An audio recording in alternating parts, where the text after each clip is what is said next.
La parole de Dieu dit ceci. Genèse 18, verset 1er à 15. Très bien. Genèse chapitre 17 encore, le verset 15 à 19. Aujourd'hui, j'ai aimé beaucoup Genèse. Romains chapitre 8, le verset 18 et 30. Romains 8, 18 par 30. Ça, c'est pour vous qui écrivez. Nous procédons à la lecture de la parole de Dieu. L'Éternel lui apparut parmi le chêne de Mamré, comme il était assis à l'entrée de sa tente pendant la chaleur du jour. Il leva les yeux et regarda, et voici 3 hommes étant debout près de lui. Quand il les vit, il courut au-devant d'eux, puis à l'entrée de sa tente, et se prosterna en terre. Il dit, Seigneur, si je trouvais grâce à tes yeux, ne passe point. Je t'ai pris loin de ton serviteur. Permets qu'on apporte un peu d'eau pour vous laver le pied, et reposez-vous sous cet arbre. J'irai prendre un morceau de pain pour fortifier votre cœur, après quoi vous continuerez votre route. Car c'est pour cela que vous passez près de votre serviteur. Il répondit, fais comme tu l'as dit. Abraham alla promptement dans sa tente vers Sarah.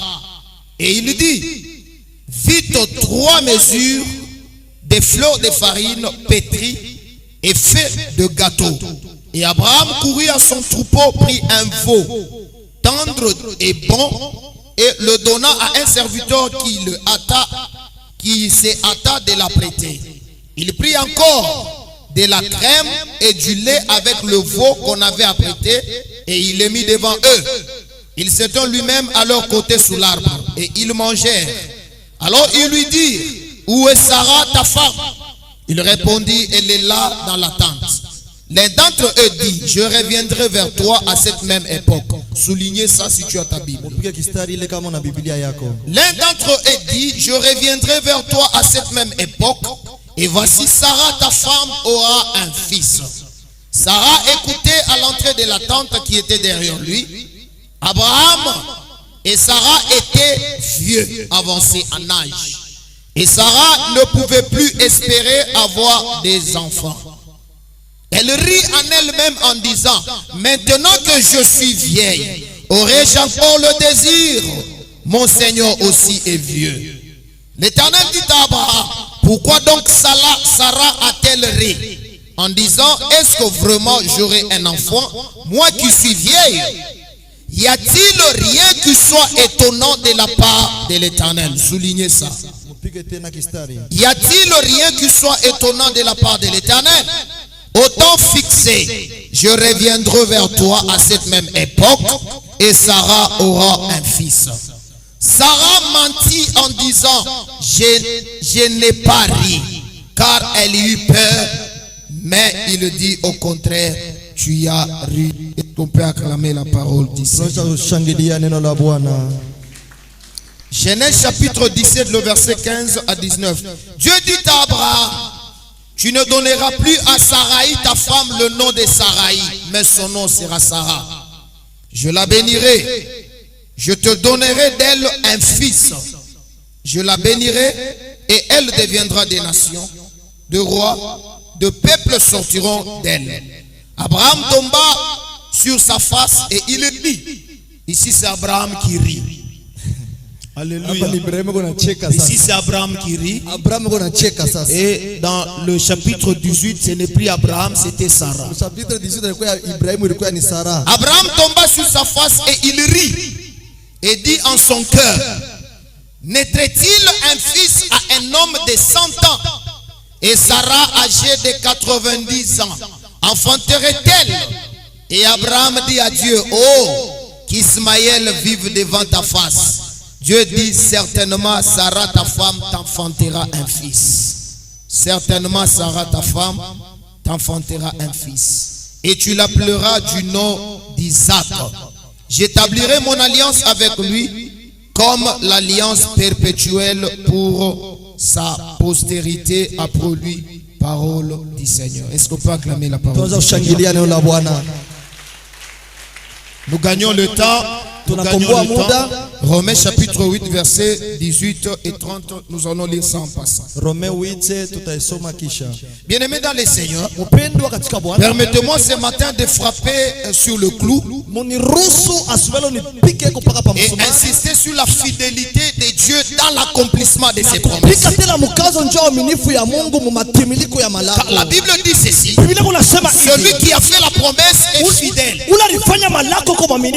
il finira par l'accomplir. Bien-aimés dans les Seigneurs, ce matin je sais qu'il y a toute une liste de promesses dans ta vie qui doivent s'accomplir. Il y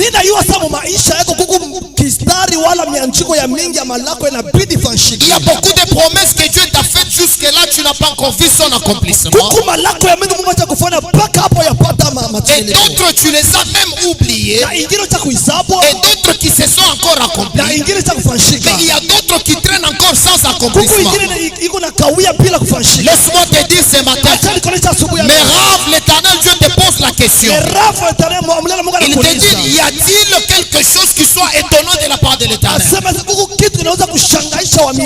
Il n'y a rien qui soit étonnant de la part de Dieu. Écoutez, bien-aimés dans le Seigneur, ce matin Dieu va te surprendre aussi. Dieu va te surprendre comme il avait surpris Sarah. J'étais en train de méditer sur ces versets toute la nuit. Quand je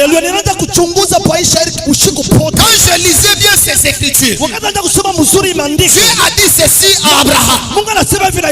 Il dit: Sarah ta femme, elle aura un fils. Et à cette même époque, mais l'année prochaine, je reviendrai. Il y a la différence. De l'autre côté, c'est Sarah qui reçoit la promesse d'avoir un fils. Et de l'autre côté, c'est Anne aussi qui va recevoir un jour la promesse d'avoir un fils. Anne va recevoir aussi. Écoutez la différence qu'il y a entre la promesse d'avoir un fils de Anne et celle d'avoir un fils de Sarah.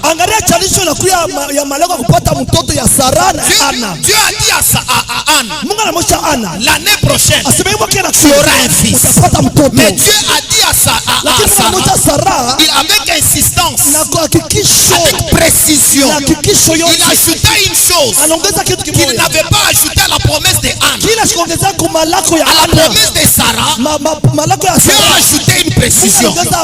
Il lui a dit ceci: à la même époque et l'année prochaine, tu auras un fils. Et moi, je reviendrai. C'était la précision. C'était la différence que Dieu avait ajoutée à la promesse de Sarah, qu'il n'avait pas ajoutée à la promesse de Anne. Mais quand je lisais bien les Écritures, je n'ai vu nulle part où Dieu est revenu encore chez Sarah. Je n'ai vu nulle part où Dieu est revenu encore chez Abraham, alors que la promesse, elle était déjà accomplie. Alléluia. Amen. La promesse était déjà accomplie. Mais Dieu, il n'avait jamais revenu encore. Et quand j'étais en train de poser la question au Saint-Esprit, j'ai posé la question au Saint-Esprit: mais qu'est-ce que cela ça veut dire? Écoutez, le Saint-Esprit m'a soufflé deux paroles prophétiques. Écoutez ce que le Saint-Esprit m'a soufflé. Le Saint-Esprit m'a dit ceci: bien sûr, j'avais fait la promesse. Je lui avais dit que je reviendrai. Alléluia. Mais la promesse était déjà accomplie. Mais je ne suis jamais revenu. Écoutez ce que la promesse le Saint-Esprit m'a soufflé. Le Saint-Esprit m'a dit ceci: quand moi j'accomplis la promesse, je suis moi-même dans la promesse. Tu n'as pas à me chercher encore physiquement. Tu n'as pas encore à me voir physiquement. Quand moi Dieu je je promets, wakati Mungu et analaka, quand j'accomplis, wakati je natimiza, suis dans la niko promesse ndani ya là. malako, Je suis là niko dedans. mule ndani, Je suis là dedans. niko mule ndani. Tu n'as pas à me chercher Usitafute avec les yeux physiques. macho ya kimwili. La deuxième des choses Kitu ya pili, que le Saint-Esprit m'a soufflé, Mtakatifu il m'a dit ceci: Alinionyesha hivi, quand moi Dieu je donne, wakati Mungu analeta, je ne donne pas sans pour autant se donner. bila kulileta. Alléluia. Amina. Il dit quand moi Dieu je donne, Mungu analeta, je me donne aussi. nari letaka Quand pia. Dieu je promets, Mungu analaka, quand j'accomplis, kama natimiza, je suis dans niko l'accomplissement. ndani ya Ce matiririko. matin, j'aimerais dire à une Asema personne: penda kwa sababu le moja. mariage que Dieu va te Ndoa donner, ile Mungu il atakupatia. sera dedans. Yeye mwenyewe atakuya ndani. Il sera dedans. Atakuya mule Le ndani. travail que Dieu va te Mungu donner, atakupatia. il sera dedans. Atakuya mule Le ndani. travail que Dieu va te donner, Mungu atakupatia. il sera dedans. Atakuya mule Tu ndani. n'auras pas à faire le fétiche Aweze kufanya dawa. pour avoir la promotion. Jua kupata Tu n'auras pas à toucher au fétiche kupamba dawa. pour avoir la promotion. Kupata cheo. C'est lui qui t'a donné ce travail. Kupatia ile Il kazi. sera là dedans. Atakuya mule ndani. C'est lui qui t'a donné ce mariage. Kupatia ile ndoa. Il est dedans. Eko mule ndani. Il est dedans. Eko mule ndani. Il est dedans. Eko mule ndani. Il est dedans. Eko mule ndani. Il est dedans. Eko mule C'est lui qui ndani. t'a donné les enfants. Atakupatia watoto. Il est dans tes Eko enfants. ndani ya watoto